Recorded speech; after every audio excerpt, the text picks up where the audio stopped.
Press meet మొదలైంది. ఆయన ప్రభాకర్, ఏం ప్రభాకర్, ఆయన జూపిడి ప్రభాకర్ సార్. నాకు కరెక్ట్ గా రాదు సార్, మూమెంట్ పర్ఫెక్ట్ గా ఉండదు.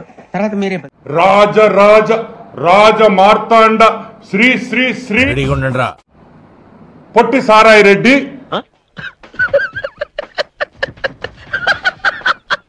అని ఆయన చెప్పడం, ఆయన తొక్కలో ఒక ఇంట్రడక్షన్ ఇవ్వడం. పాస్పోర్ట్ రెన్యూల్ చేసినట్టు ఈ కొత్త పరిచయాలు ఏంది? ఎలా జిలేబీ సార్ గతం మర్చిపోయాడు. ఈయన వచ్చి అవతల కూర్చొని మాట్లాడడం. మేము అడిగేది ఒకటే, ఏంట్రా ఇది? వాళ్ళేమో వీడికి బిల్డప్ ఇస్తున్నారు, వీడేమో వాళ్ళకి బిల్డప్ ఇస్తున్నారు. మేము అడిగేది ఒకటే, అడిగింది ఎవర్రా? ఎదవ తెలియదారులు చూపించుకే నేనే చూపించ.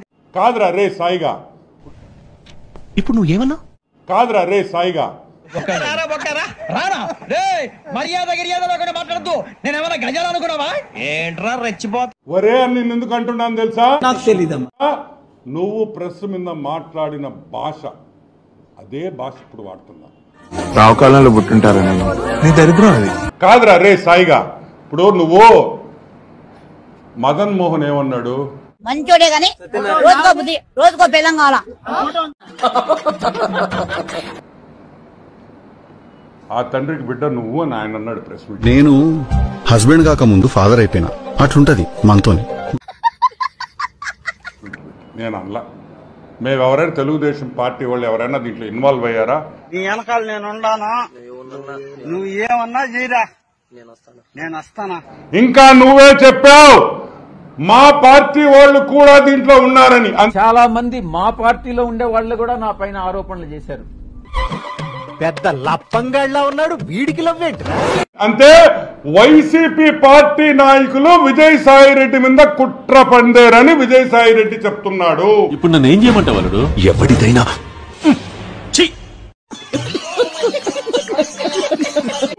అవునా కాదా? నేను చెప్పలా, విజయసాయి రెడ్డే చెప్పాడు. అంటే దాని ముందు ఈడో పెద్ద శక్తివంతుడని ప్రూవ్ చేసుకోవాలనా, లేకపోతే జనాలంతా ఇళ్ళు ఎంత విషయం ఉందని ఫీల్ అవ్వాలనా? నాకు అర్థం కావట్లా. సరే, అది పక్కన పెడదాం. సాంబడు టీవీ5 సాంబడు సరదా జస్ట్ ఫర్ ఫన్ మ్యాన్.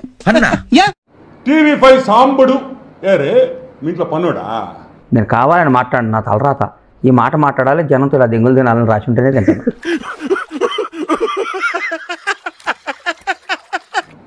చెప్పు తెగద్దు నా ఎలా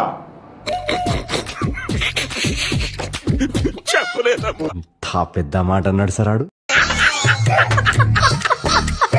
ఎవరు అనుకున్నావు సాంబశివరావు అంటే? ఎవరు సాంబశివరావు గారు? చంపుతావా, నరుకుతావా, ఏం చేస్తావరా? ఏం చేస్తావు అని నన్ను కన్ఫ్యూజ్ చేయకండి సార్, ఏదో ఒకటి చేసేయగలను. ఈరోజు ఆంధ్ర రాష్ట్రంలో తెలంగాణలో ఎవరినైనా సాంబశివరావు పేరు చెప్తే గుర్తుపడతారు. ఐ థింక్ వాటో వాట్ నిన్ను గుర్తుపడతారు రే పుట్టిన ఎలా. రే ఎంత అంతరించిపోతున్నా నువ్వు, అవసరం నీకు? డిఎన్ఏ టెస్ట్ చేసుకోవాలి అంటే నీకే వెంకటకృష్ణ గారు డిఎన్ఏ టెస్ట్ చేసుకోవాలా? దేనికి? నువ్వు చేసిన పాపానికి. 60 ఏళ్ల వయసులో నీకేం పోయే కాలం ఇది? బాగుందిరా, 60 ఏళ్లలో ఎమ్మెల్యే అవ్వచ్చు, ఎంపీ అవ్వచ్చు, మినిస్టర్ అవ్వచ్చు, కానీ తండ్రి మాత్రం అవ్వకూడదురా. లాజిక్ ఎలా ఉంది? వెంకటకృష్ణ ఏంద్రా డిఎన్ఏ టెస్ట్ చేసేది? లఫుట్నా ఎలా బుద్ధి ఉందిరా నీకా? నీకు ఇంత వయసు వచ్చింది కదరా, ఎవరైనా పెళ్లి చేసుకొని సెటిల్ అవ్వచ్చుగా. ఎందుకు ఇలా పిల్లల జీవితాలతో ఆడుకుంటున్నావు? డిఎన్ఏ టెస్ట్ నువ్వు చేసుకుంటావా, వెంకటకృష్ణ చేసుకుంటాడా? నీచులు ఎప్పుడు నీచంగానే మాట్లాడతారు రావు గారు, మీకు తెలియదే ఉంది. మీరు కానీ అనొచ్చురా పాట. వెంకటకృష్ణ నువ్వు డిఎన్ఏ టెస్ట్ చేసుకొని. ఎందుకు మాస్టారు మాటమాటిక్ అడుగుతారు? నాకు మాత్రం ఒరే నువ్వు పుట్టిన కుటుంబం, ఈ ముత్తాతలో తాతలో మర్డర్లు చేసి జైలుకి పోయిన కుటుంబం రా మీది. నువ్వేంద్రా మా నువ్వు ఊర్లో వాళ్ళ గురించి సైతాన్ వేదాలు వెళ్ళిస్తుందా? మా పుట్టుడేంది, అమ్మాయిలు అనకపోయేదేంది?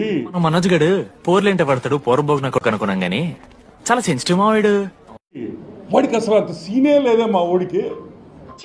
నోటికి ఏదొస్తే అది మాట్లాడేటివేనా? నోటికొచ్చింది మాట్లాడక దాచుకొని మాట్లాడటం మనకు అలవాట్లేదు. మీరందరు నవ్వుతున్నారు, కానీ అది పూజకి పనికిరాని పువ్వు. లోపలేం లేదు, డొల్లా. అని నేను చెప్తున్నా. విషయం ఇల్లే, విషయం లేదు. సంపెత్తే సంపేండ్రా, ఇలా మెంటల్ టెన్షన్ పెట్టదు. ఓ అని మాట్లాడాడు. ఏంద్రే నువ్వు చెప్పాల్సింది మాక? ఏం చెప్పాలా సాయే? ఏం చెప్తావా?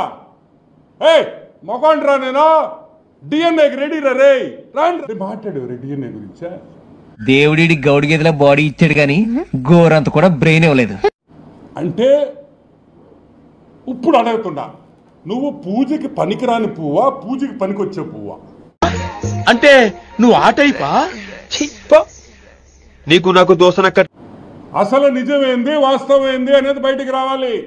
ఇదిగోరా, నాకు పిల్లలు పుట్టే అవకాశమే లేదు, నేను సంసారానికి పనికి రానని భారతదేశంలోని అత్యున్నత ఇన్స్టిట్యూట్ ఎయిమ్స్ ఇచ్చిన సర్టిఫికేట్.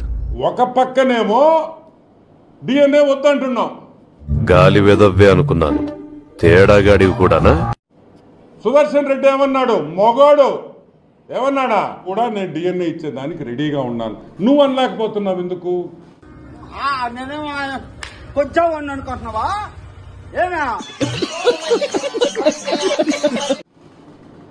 ఎందుకు అనలేకపోతున్నావు అంటే అది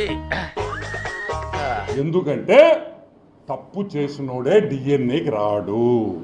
ఇంకెంత క్లియర్ గా చెప్పిన తర్వాత ఎంగిలి కాన్సల్ దగ్గర కుక్కలా ఇక్కడ ఎందుకు మనం చూద్దాంలే. చూడటం కాదండి, మీరు చెయ్యాలంతే. సరే, మీరు ట్రై చేస్తారన్నారంటే అది ఓకే అయిపోయిన